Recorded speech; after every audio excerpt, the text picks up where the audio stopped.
I've had a number of questions from Patreon supporters focusing on the potential government in waiting in the UK under Keir Starmer. So, for instance, it looks like Starmer is going to be Premier in the UK. How pragmatic do you predict his government will be? And then this. Labour has been captured by woke ideology lately. Starmer seems to be trying to reel that back. How effective do you think he has been? And separately, Starmer was a renowned radical Trotskyite in the 1980s. He now appears the darling of the establishment as previously head of the CPS. That's the Crown Prosecution Service. People, of course, mature. His radical days in the 1980s, and he was in his 20s. But what do you think? There is an opportunity for the radical left and the ideas of identity politics to take hold under his likely incumbency. So let's talk a little about, first of all, the prospects of what might happen in the next election, and then the likely nature of any Labour government that will emerge from it. And we're doing it in that order because the second question, highly dependent on the first. Right now, Labour are a long way ahead in the polls, and hence lots of people are presuming that the party will take a sizable majority and therefore comfortably create the next government. Now, how swings happen in different constituencies in elections is complex. How people talk about it is often awash with wishful thinking. I have personally no wishful thinking in this regard. I am a floating voter who first and foremost wants to see competence in government. The results of the last 3 decades of elections could, I would suggest, be used to make the case that the broad base of floating voters who decide the results of elections do likewise, whether they rationalise it that way or not. In the last election, we arguably had 2 incompetent candidates from Prime Minister Boris Johnson and ultra-leftist Jeremy Corbyn. Now, Johnson took it easily because he was A, not a political extremist, and B, because of 2 disgraceful years where parliamentarians had spent all their time trying to reverse or undermine the Brexit vote. That's not an argument for or against Brexit, by the way, just for recognition, that if you did go ahead and hold the referendum, you had to jolly well do what the people voted for, or you would break any sense of democracy in the country. Johnson was incompetent, as proved in action, but he was necessary to put that issue, badly implemented though it may have been, out of the poison zone for the country. Now, in this election coming up, we will apparently have the luxury of 2 competent candidates, Rishi Sunak and Keir Starmer. And if competence is taken out of the equation as a factor, then obviously politics is freer to come into play. Keir Starmer has tacked his party to the centre to such a strong degree that Jeremy Corbyn is no longer even allowed to be a part of it. Rishi Sunak largely still inhabits the centre ground as well, but Sunak inherits a party that has been in power for too long, is exhausted by that power and extremely fractious. By and large, the country doesn't give him the credit of being a fresh start after the constant lies and incompetence of the Johnson era and the breathtaking anomaly of the Liz Truss blip. Hence, Labour is well ahead in the polls, but will it be enough? The year before the 1997 election that took Tony Blair's Labour Party to power, he was given 16-point lead in the BBC projected national share based on the polling at that point. That shrank to a 13-point lead in the election proper, which was enough to provide a landslide. But then David Cameron's Conservative Party had a 15-point lead in 2009, which shrank to just half that in the following year's election, which left him short of a majority. Labour's poll lead has been relatively stable at around 20%. One poll predicted Labour would have a ridiculous majority of 314, with the Tories all but wiped out in just 69 seats. Nobody thinks that's actually going to happen on the day. But even a more sober reading of the polls had been predicting around about 56-seat majority, with Tories therefore falling to 211 seats. These notes from history are illuminating, but they're not the end of it. If you're looking to previous elections, you have to be clear which is the best fit for a comparison election.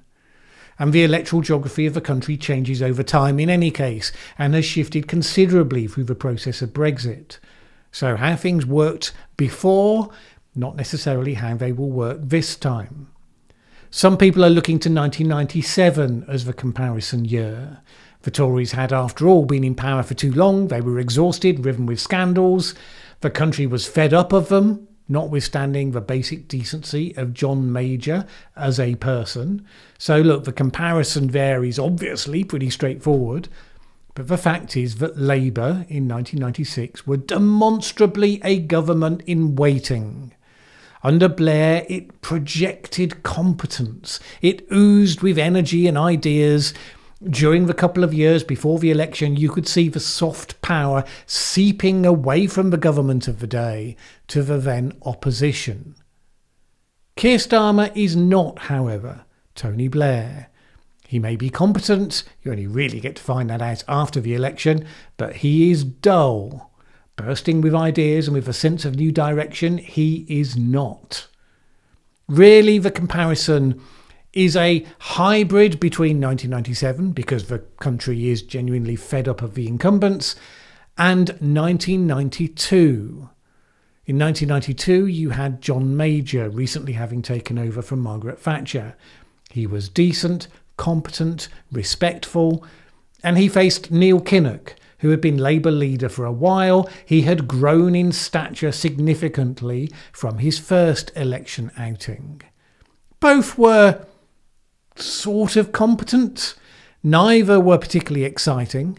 It looked like it was going to be Labour's election from all of the polling, but the country looked from one to the other and one to the other, and right at the last minute it decided to switch and stick with the one that it knew. A decision that it quickly regretted, of course, and from that point on it spent most of the next 5 years waiting to kick them out, but that's not the point. I think all of that's relevant because Sunak is competent, albeit the party is fractious and no longer fit for purpose. Starmer seems competent, but has not been persuasive in how he has dealt with some of the challenges he has faced to date. Right now, polling suggests that Sunak has overtaken Starmer on the question of who would make the best Prime Minister. Sunak is now a lot more popular than his party, and on some measures more popular than Keir Starmer. Also, the electoral map changes have made it harder for Labour to win majorities. The Scottish nationalist vote may decline in the next election, but even with the current scandals, it doesn't seem about to collapse. And of course, Scotland was a big part of previous Labour governments. Boundary Commission changes to constituencies due to take place this year seem likely as well to favour Conservatives. If 2019's election had taken place with the new constituencies, Conservatives would have won 6 more seats than they did at that time. Does this all mean that Keir Starmer will lose? No, I would not go that far. I think the country will likely hand him the keys to number 10, but either without an absolute majority or with a tiny majority, much smaller than the polls would currently suggest. Now, obviously, all of this is subject to change. Some dramatic events take place, major scandals and the like on either side. So if Starmer ends up like John Major, with such a weak majority in Parliament that he's constrained on what he can push through, what sort of administration does that end up being? What it probably doesn't do is what happened to John Major. Major was held to ransom by those on the Eurosceptic extreme of his party. The Corbynite left, which would be Starmer's equivalent, has been so thoroughly dismantled in the last 3 years, it doesn't seem likely to become the tail that wags the dog in the way that it might have been in previous times.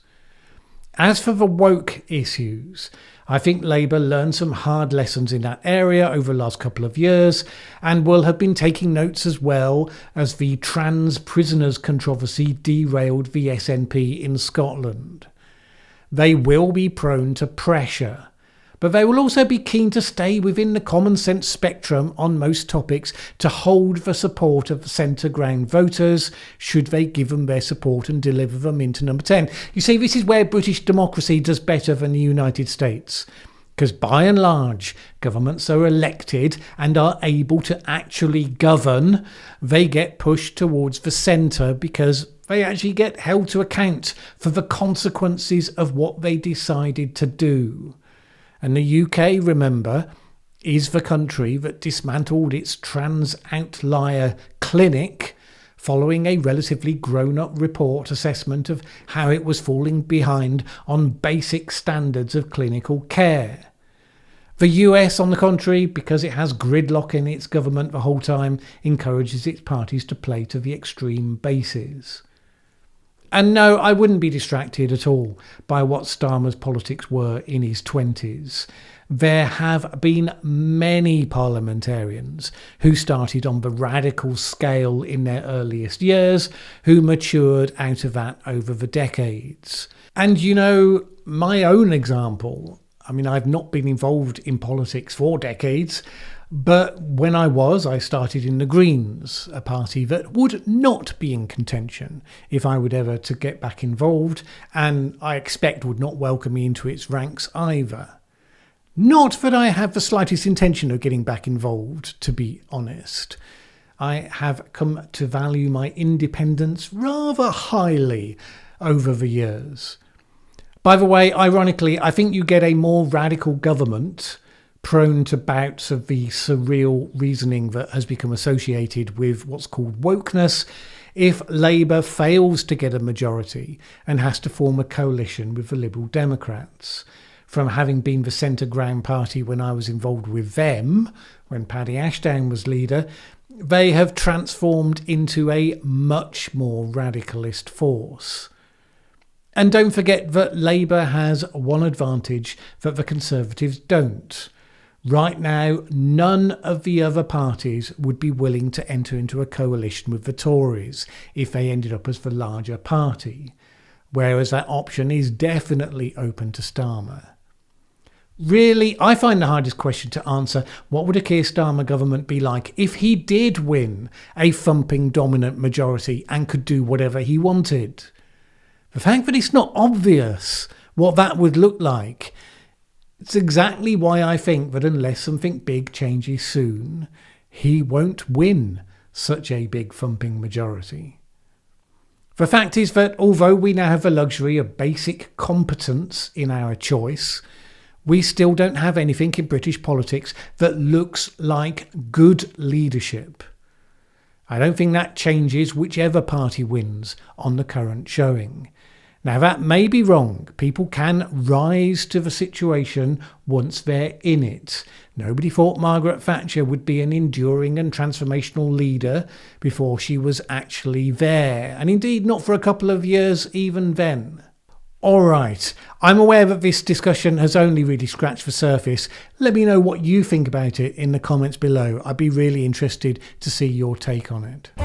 Thanks for watching this video. If you liked it, please share with anyone else you think would also enjoy it. Word of mouth is really important to us.